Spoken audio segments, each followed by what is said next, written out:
Saúdo a igreja na doce e amada paz do Senhor. Gostou, né, Cláudio?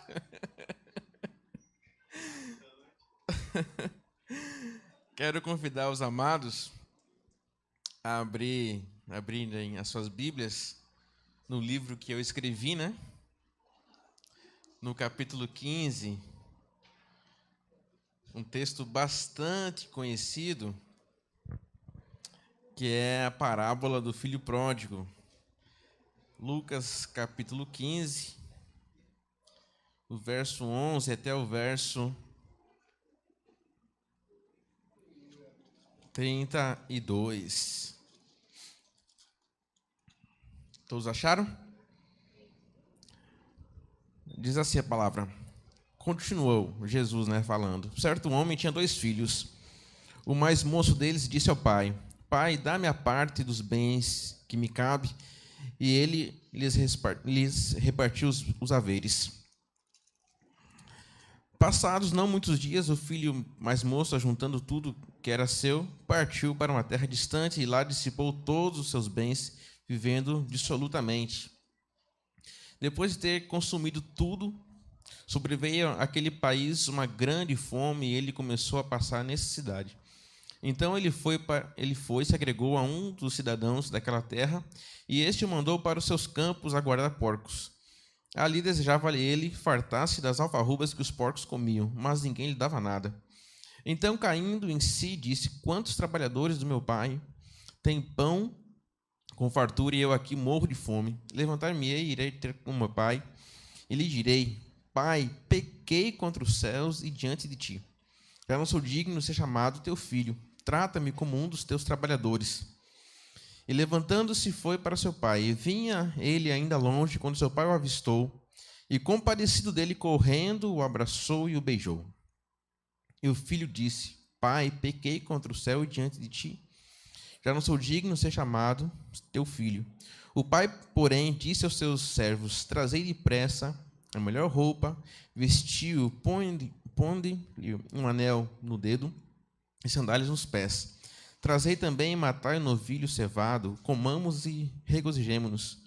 Porque esse meu filho estava morto e reviveu, estava perdido e foi achado, e começaram a regozijar-se. Ora, o filho mais velho estivera no campo, e quando voltava, ao aproximar-se de casa, ouviu a música e as danças. Chamando um dos criados, perguntou o que era aquilo. E ele informou: Veio teu irmão, e teu pai mandou matar o novilho cevado porque o recuperou com saúde. E ele se indignou e não queria entrar. Saindo, porém, o pai procurava conciliá-lo. Mas ele respondeu a seu pai: Há tantos anos que te sirvo, sem jamais transgredir uma ordem tua, e nunca me desse um cabrito sequer para alegrar-me com os meus amigos. Vindo, porém, esse teu filho, que desperdiçou todos os teus bens com meretrizes, tu mandaste matar o novilho cevado. Então lhe respondeu o pai: Meu filho, tu sempre está comigo, tudo que é meu é teu. Entretanto, era preciso que nos regozijássemos e nos alegrássemos, porque teu irmão estava morto e reviveu, estava perdido e foi achado. Uma parábola muito linda, muitíssimo conhecida, talvez uma das mais utilizadas pelos pregadores, porque ela tem uma mensagem muito forte. Esse capítulo 15 de Lucas mostra a graça salvadora de Deus, do Pai, o amor incondicional, a graça regeneradora, e mostra a trajetória de uma pessoa que se afasta de Deus, estava com o Pai e resolve abandonar a casa, resolve viver de forma independente e vivendo no pecado. Essa parábola, ela tem essa mensagem da restauração, da graça salvadora, a graça redentora. E essa mensagem eu comecei a pensar nela quando eu tive uma experiência com os meus pais, quando eles estiveram aqui, e aí nós programamos um dia para eles experimentarem comidas baianas, E aí tomarem sucos diferentes e tal. E nós fomos, era uma sexta-feira, Nós fomos para o restaurante. E chegando lá, né, a gente pegou o cardápio, fizemos os pedidos do que a gente queria comer. E aí, então, falei, ó, pai, experimenta aí um suco que o senhor queira experimentar, veja, escolhe aí. Também falei para minha mãe. E eles, para minha decepção, pediram água. Rapaz, aquilo foi tão frustrante para mim. Eu disse, não vai tomar água, não. Eu não aceito isso, não. Poxa, vocês vêm de tão longe, viajam 3.000 quilômetros. Poxa, a gente combinou que ia vir no restaurante para comer comida diferente, tomar suco diferente, e vocês pedem água. Aí eles ficaram sem jeito assim. Então eu falei, não, pode abrir aí o cardápio e escolhe qualquer suco. Nem que não goste, nem que ache ruim, vai tomar. E se não quiser, eu tomo depois. Né? E aí, assim, aquilo foi muito decepcionante para mim. Né? Porque geralmente quando você vai para um lugar diferente, você vai para um lugar que você nunca foi, você quer experimentar uma comida típica, né? Uma coisa que não tem. Lá no sul, muita fruta que tem aqui, lá não tem, pô. Então eu achava que eles iam desejar experimentar alguma coisa diferente. E aí, quando eles me deram aquela resposta que queriam água, eu falei, não vai tomar água não, escolhe um suco aí. A minha mãe escolheu um suco, meu pai também escolheu um outro, meio sem jeito assim. E na hora, eu lembrei dessa parábola. E eu lembrei não do filho mais novo, mas do filho mais velho. E aí enquanto eles tomavam o suco, eu ficava ali olhando para eles e pensando nessa parábola. Porque o filho mais velho, ele fez a mesma coisa. Poxa, era de graça o suco para o meu pai e para minha mãe. Não estava cobrando deles. Eles não tinham que pagar nada da conta. A conta era para eu pagar mesmo. E eles recusaram algo de graça. Eles recusaram algo que era bom. Recusaram o novo. Eles não precisavam pagar nada, mas eles recusaram. Poxa, a água toma lá no sul, pô. Toma em casa. Pô, podia tomar um suco com açúcar morango, né? Um suco de cajá, de graviola, sucos diferentes que não tem lá no sul, né? E eles recusaram. E aí eu lembrei dessa parábola do filho mais velho. O filho mais velho, ele morava com o pai, vivia debaixo do mesmo teto do pai, mas não conhecia o pai. Ele estava ali, usufruindo daquela fazenda. Talvez a relação dele com o pai poderia ser uma relação fria,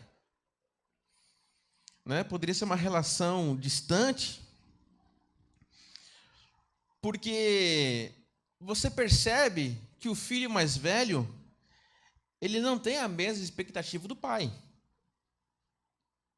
Ele não tem a mesma expectativa.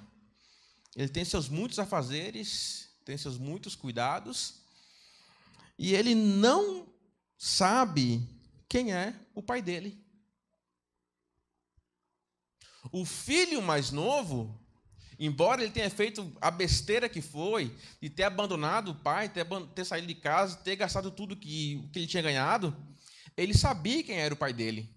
Porque quando estava lá no fundo do poço, quando chegou lá onde não tinha mais para onde ir, porque cavou, chegou assim, pô, velho, eu não tenho mais saída. Aí ele, pô, velho, meu pai trata tão bem os seus empregados. Meu pai cuida tão bem das pessoas que lhe servem. E eu estou aqui nessa situação. Eu estou aqui lascado. E meu pai não é assim. Então ele decide, não, eu vou me levantar, eu vou pedir perdão a ele, eu vou me arrepender. E talvez, quem sabe, ele me perdoe, me aceite de volta e me contrate, né, faça lá um contrato de trabalho, eu fique lá não como filho, mas como empregado, pelo menos. E aí, então, mas o filho mais novo sabia o coração que o pai tinha. Mas o filho mais velho agia diferente. Mesmo estando com o pai, eu fico imaginando, é coisa da minha cabeça isso, como era o almoço deles. E aí, filho, como você está? Estou bem. Não, mas e como é que foi seu dia? Ah, foi beleza. Não, mas me fale um pouco mais. Não, pai, hoje a mimosa pariu, a framboesa pariu também 2 cabritinhos. Ó, a gente colheu lá 100 sacos de milho, a gente vendeu, o soja vendeu bem. Olha, a produção está assim. Aquela relação fria, aquela relação de negócio. Porque a impressão que o filho mais velho nos passa é que na cabeça dele ele era empregado do pai. Assim, quando você começa a observar essa parábola, você vê, poxa, de longe, quando o irmão mais novo vinha, o pai de longe reconheceu o filho mais novo retornando. Ele poderia ter olhado assim, não, é um mendigo, não, pode ser um empregado que eu mandei na rua e está voltando. Mas de longe ele reconheceu que era o filho mais novo. E quando o filho mais novo chegou, ele se compadeceu, ele amou, o filho falou, pai, me perdoa porque eu pisei na bola com você, eu fiz coisa errada. Mas o pai nem dá bola para o que o menino fala. Ele manda logo, olha, bota uma roupa nova, corta essa unha, corta esse cabelo, faz essa barba, coloca o anel no dedo, porque meu filho estava morto e reviveu. Estava perdido e foi achado. Quando eu olho para essa parábola, eu penso logo num título para ela, se eu pudesse mudar, Perdido na Casa do Pai. Porque o filho mais velho vivia assim, tão próximo do pai, mas tão distante. Tendo a oportunidade de usufruir daquela graça que o pai manifestou quando o filho mais velho voltou, o filho mais novo voltou. Todo esse amor, todo esse cuidado, toda essa preocupação, você percebe que o filho mais velho não aproveitou, não viveu isso. Ele não precisava ter feito o que o filho mais novo fez, ter se desviado, ter se perdido, ele não precisava fazer isso, porque ele sempre estava com o pai. O pai fala isso, filho, tu sempre esteve comigo, tudo que é meu é teu. Só que ele não compreendia isso. Eu fico olhando para esse menino e vendo que ele não conhecia o coração do pai. Talvez toda tarde aquele paizinho sentava na varanda e ficava esperando o filho chegar. E talvez aquele rapaz olhava assim e falava, poxa, que velho babaca. Como é que vai amar um menino desse? Poxa, meu irmão foi um Zé Ruela. Botou fora metade da fazenda. E meu pai ainda espera por ele. Poxa, ô velho otário. E virava as costas. Por que eu estou falando isso? Porque quando o cara chega do campo, ele ouve o que? A festa, porque o irmão chegou, ele fica o quê? Indignado. Ele fica pirado. Ele fica revoltado. Ele não quer entrar nem para ver o irmão. Ele não quer entrar nem para ver, poxa, será que ele voltou com 2 pernas, voltou com uma só? Será que ele voltou cego ou voltou vendo? Nem isso ele queria saber. Você consegue ver a disparidade de um filho para o outro. O que estava lá tão distante, compreendia que o pai amava. E o que estava tão perto, não enxergava esse amor do pai. Talvez algumas pessoas aqui estão vivendo da mesma maneira. Se convertem, vive aquele primeiro amor, mas o tempo vai passando e vai se esquecendo desse amor que te regenerou, que te salvou. O tempo vai passando e você esquece que Deus é amoroso. E quando você passa por uma dificuldade, a primeira coisa que você busca não é Deus. A primeira dificuldade que você enfrenta e que você poderia correr para os braços do Pai, você corre para os braços do banco. Você corre para qualquer outro recurso. E o último recurso que você recorre é Deus, quando o barco já afundou.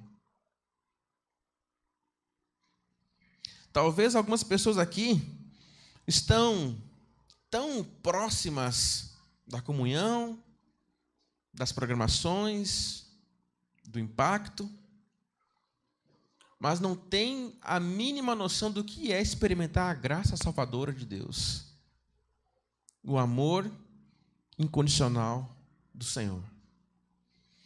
Na Macro, quinta-feira, eu estava assistindo, eu não pude vir porque estava numa consulta, mas eu estava assistindo, e neles fala assim que quando a gente, mais ou menos isso, né?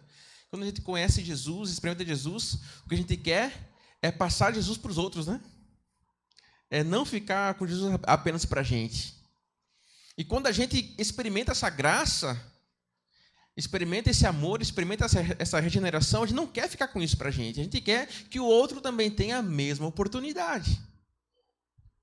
Que o outro seja alcançado da mesma forma como nós somos alcançados. Tem um texto em Mateus, capítulo 18, verso 23 até o verso 35. É uma parábola de um senhor e dois servos. E um servo. Esse servo devia uma certa quantia de dinheiro para esse senhor, para esse patrão. E aí, então, o patrão chega, olha, bora fazer aqui o acerto, né, do que você me deve. E aí o empregado chega e eu falei, olha, eu não tenho como lhe pagar, minhas finanças estão bem apertadas, infelizmente eu não tenho de onde tirar esse dinheiro. E ele implora para aquele patrão se compadece, entende a situação e perdoa a dívida. O patrão nem fala assim, não, me pague depois a gente acerta. Não, o patrão perdoa a dívida.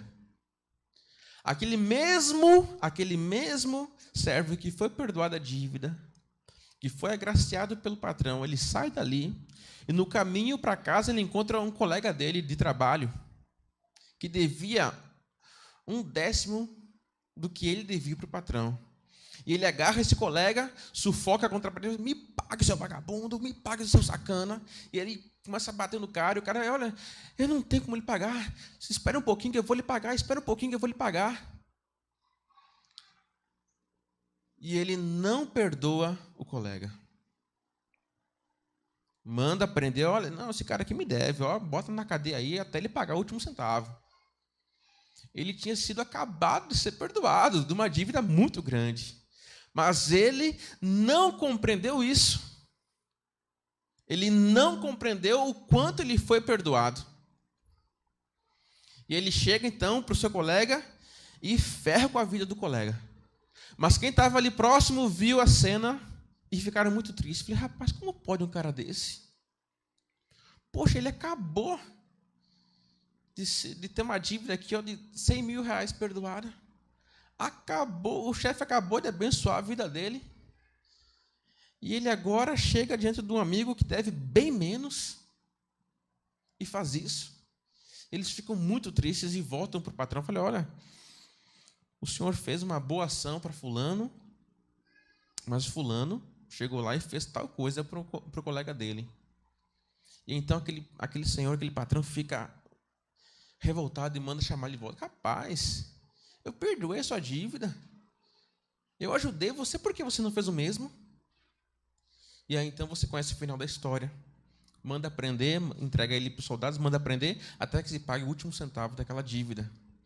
E o filho mais velho é assim. Quando não conhecemos, quando não experimentamos essa graça do Senhor, esse amor do Senhor, nós não damos valor à dor do próximo, nos tornamos insensíveis.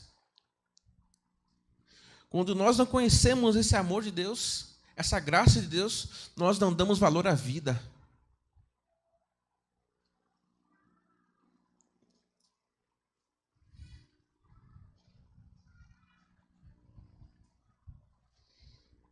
O outro está lá doente, está lá mal. Não é comigo. Se quer, se preocupa em fazer uma oração. Se quer, se preocupa em fazer uma visita. Não se importa. Deixa para lá. Ignora. O pior não é nem ignorar. O pior é não ter nenhum tipo de sentimento. O pior é não ter nenhum tipo de sensibilidade. Aconteceu um negócio catastrófico com a família do vizinho, mas sequer nós vamos olhar no muro, por cima do muro, se está vivo ou se está morto.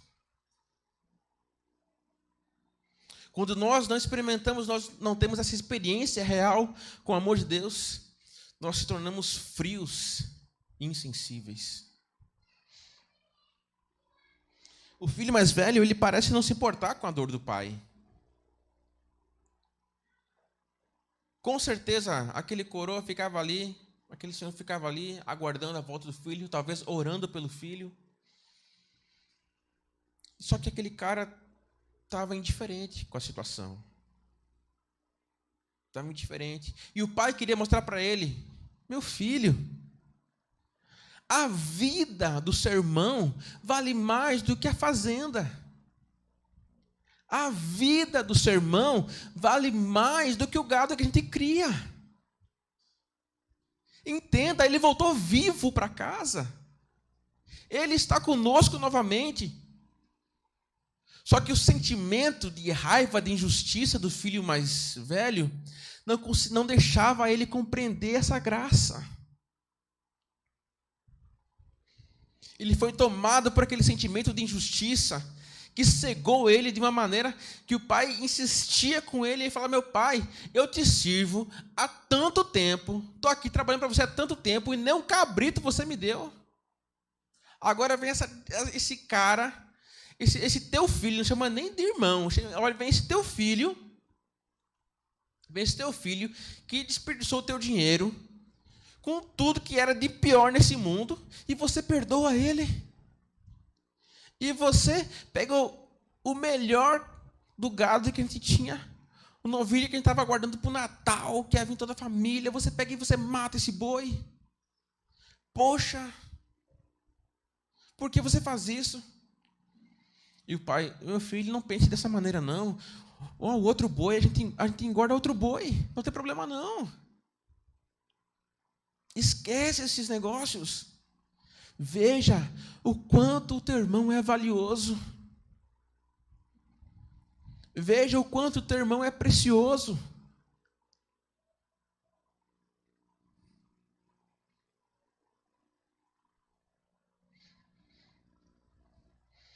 Não conhecer a graça de Deus, ela nos torna escravos de um senso de juízo próprio, um senso de justiça. Nós nos colocamos como padrão de comportamento, muitas vezes, como padrão de pessoa, e nós queremos que as pessoas façam exatamente aquilo que a gente faz. Nós queremos que as pessoas ajam exatamente como a gente pensa que deve ser feito, como deve ser no comportamento de um crente, de um cristão. Não, eu faço dessa maneira, então eu deveria fazer do mesmo jeito.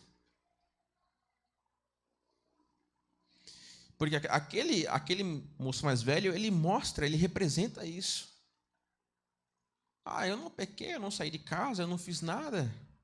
Então eu deveria ser muito mais valorizado, muito mais reconhecido do que esse meu irmão, pô.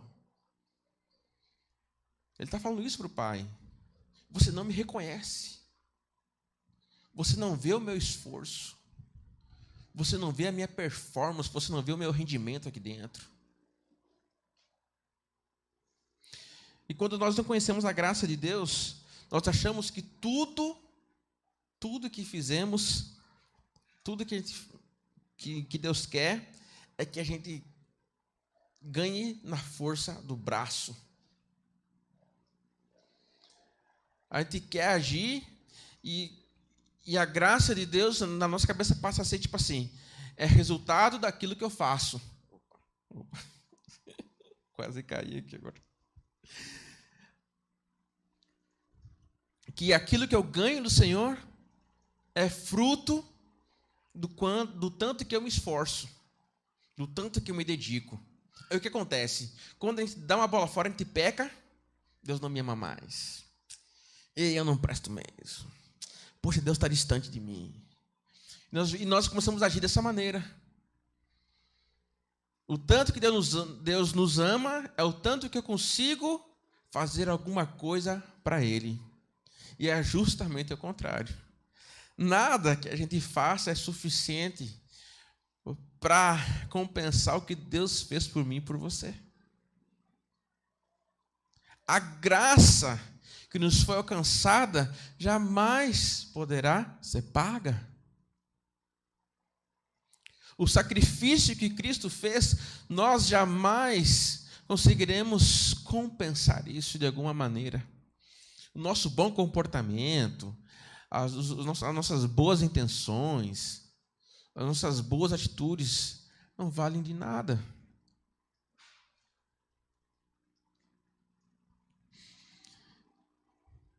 E esse menino, esse mocinho mais velho, ele achava que o pai deveria agir dessa maneira, de acordo com a performance de vida, o rendimento, como é numa indústria, né?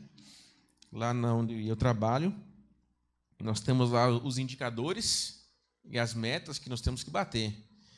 E aí, então, quando a gente bate a meta, o rendimento é alto, né? A equipe é top, a equipe é massa, a equipe é show. Quando a meta não é batida, poxa, a gente precisa reavaliar isso aí, galera. Olha, bora trabalhar melhor, bora. Só que com Deus, graças a Deus que não é assim. Porque nós somos homens e mulheres falhos, pequenos, deficientes.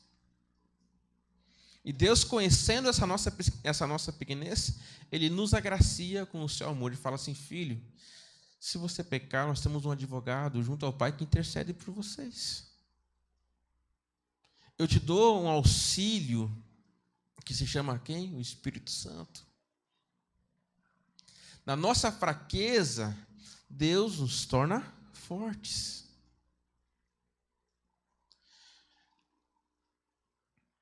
Eu estou passando por esse meu processo, né, que vocês estão acompanhando. Já agora em julho, já vai fazer 1 ano que eu estou nessa batalha aí. O tempo passa rápido, né? Nossa, eu estava olhando os exames essa semana, falei, caraca, velho, isso aqui eu fiz em julho, isso aqui eu fiz lá em agosto, né? E assim, nesse tempo aí de mais ou menos 9 meses, Deus nunca me falou que vai me curar, né? Assim, para minha tristeza, cada consulta que eu vou é um diagnóstico pior. Mas Deus também nunca me disse que me deixaria sozinho. Ele não prometeu cura nenhuma para mim. Mas também eu tenho visto tanta graça de Deus nesse processo. Tanto a mão de Deus nesse processo todo. Rapaz, ontem a gente estava brincando aqui na conexão, né? Que a outra cirurgia que eu fiz, o pessoal ficou revoltado comigo da minha conexão, porque 1 semana depois eu já estava numa exposição de cachorro. Né? Fiz a cirurgia, deveria estar 30 dias, né, resguardado, e eu fiquei 1 semana só. E a conexão ficou assim, poxa, a gente está orando por você, e você, né, nem se cuida, nem entra no resguardo, coisa e tal, né? E eu falei, rapaz, olha, veja pelo lado bom. A oração de vocês está fazendo efeito. Olha só, 1 semana eu já fico bom, pô. Né? Só que essa não colou. Mas ontem eu estava assim falando, olha galera, veja pelo lado bom.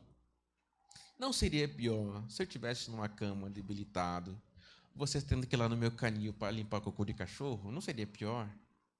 Então Deus me restaura rapidinho. Eu tenho um processo de recuperação bem rápido. Né? E aí alguns concordaram comigo, né? Graças a Deus, nesses 9 meses aí, recebi um amém ali. Mas eu não me preocupo, sinceramente, eu não me preocupo com a minha cura. Porque eu tenho vivido com Deus alguns dos meus melhores dias. E isso para mim é o mais importante. Eu não quero ser como esse filho mais velho que está na presença do pai, mas não conhece o pai. Eu não quero estar próximo do pai, mas não usufruir do amor dele. Eu não quero. E eu olho para Mateus, eu acho muito bacana a forma como ele cumprimenta as pessoas. Geralmente os caras mais velhos, né? Ele bota a cabeça no peito. Ele fez agora contigo aqui, ele faz comigo também, faz com o Tony também. E eu acho isso bacana, porque é intimidade, é confiança, é respeito.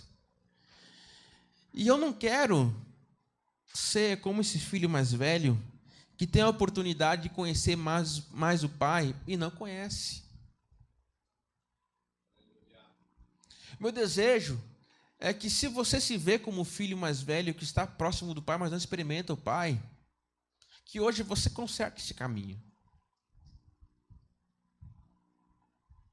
Quem sabe o seu aperto financeiro já poderia ter sido resolvido se você entregasse as suas finanças na mão do Senhor. Quem sabe a dificuldade do seu casamento já estaria resolvida se você colocasse Deus no seu casamento. Nós temos uma dificuldade muito grande. É que quanto mais nós vamos crescendo na vida espiritual, na vida cristã, muitos, não é uma regra isso, mas muitos acabam achando que já dominam certas áreas da vida. E isso é um engano gigantesco, porque acha que vai dominando, acha que já tem o controle, que já tem o conhecimento, e acaba... Não, meu casamento, eu já li 5 livros, já fiz cursos novos, estou o melhor marido do mundo. E esquece de colocar Deus na relação. Já foi em vários seminários para a criação de filhos, e aí acha que tem o poder, que tem todo o ensinamento necessário para criar filhos, e não coloca Deus na educação dos filhos. E vai vivendo a vida dessa maneira. O meu desejo é que, se você anda por esse caminho, que você retorne. Que você viva a sua vida dependente do Senhor em qualquer circunstância. Que você conheça o coração do Pai cada vez mais. A gente vai ouvir uma música da Aline Barros, chamada Casa do Pai. E eu quero que essa música seja a sua oração. Quero convidar você a se colocar de pé nesse momento.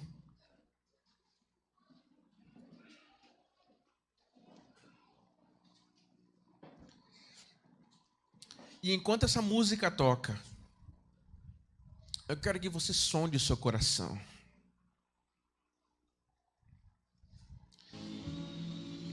Enquanto essa música toca, eu quero que você olhe para dentro de si. Me conheces, sabes tudo que eu preciso antes mesmo de falar. Me amas, teu amor é bem maior do que eu possa imaginar. Não quero ser teu servo, quero atrair teu olhar de amor, Senhor. Eu venho a ti como um filho que te ama. Tudo que eu quero é estar perto de ti. Nos teus braços quero descansar, correndo irei pra te abraçar, meu Pai. Tu és a minha herança, meu Pai, razão da minha vida, meu Pai. Tudo que eu preciso está em ti. Eu quero estar na casa do Pai, comer em tua mesa, meu Pai. Tudo que eu sou é para ti, vivo só para ti.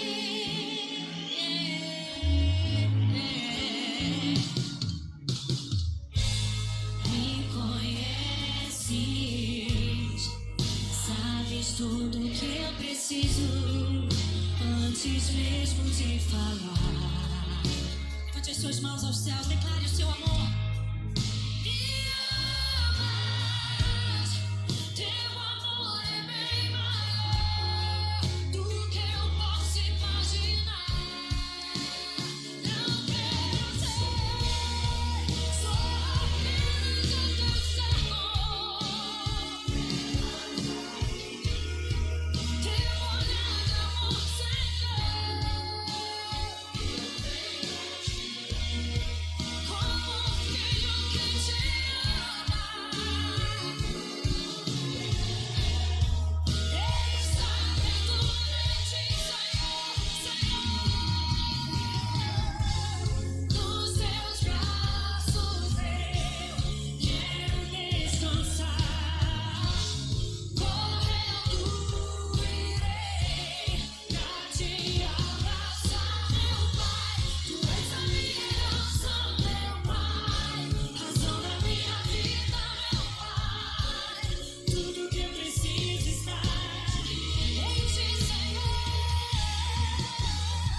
Assim como nós estamos de olhos fechados, eu quero convidar você nessa noite a consertar o seu coração com o Pai.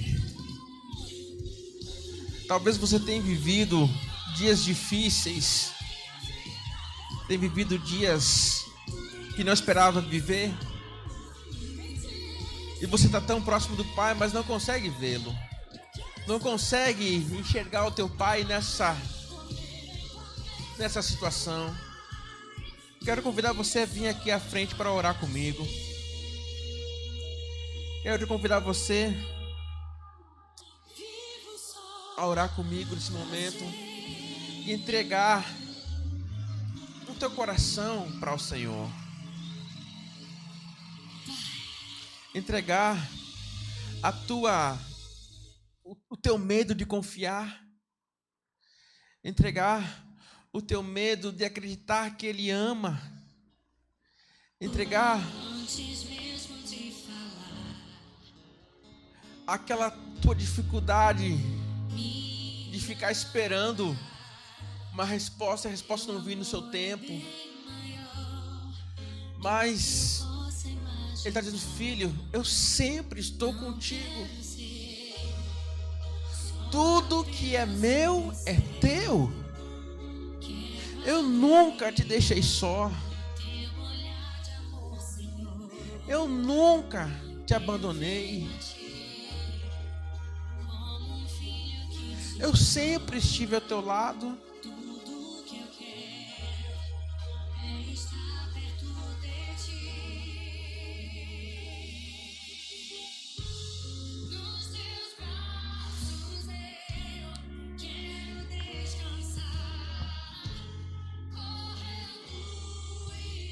Senhor, nós estamos aqui diante de Ti. Eu e meus irmãos estamos diante de Ti, Senhor. E queremos, Paizinho, entregar a Ti nossos medos, nossas desconfianças, nossas desesperanças, nossos sentimentos. Senhor, entregar a Ti nossos anseios, nossas angústias. Entregar, Senhor, a Ti aquilo que não nos permite Te ver, Senhor. E sabemos que Você está tão próximo, mas nossos medos não nos permitem confiar, Senhor. As dificuldades da vida têm nos roubado da Tua presença, Senhor. Nós não queremos mais isso.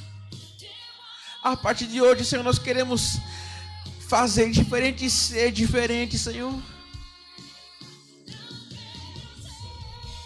Queremos, Senhor, viver essa música, sentar na mesa contigo, Senhor, estar perto de Ti, Senhor, descansar o nosso coração em Ti, Senhor, independente do momento em que vivemos, bom ou ruim, Senhor, de saúde ou de doença, Senhor.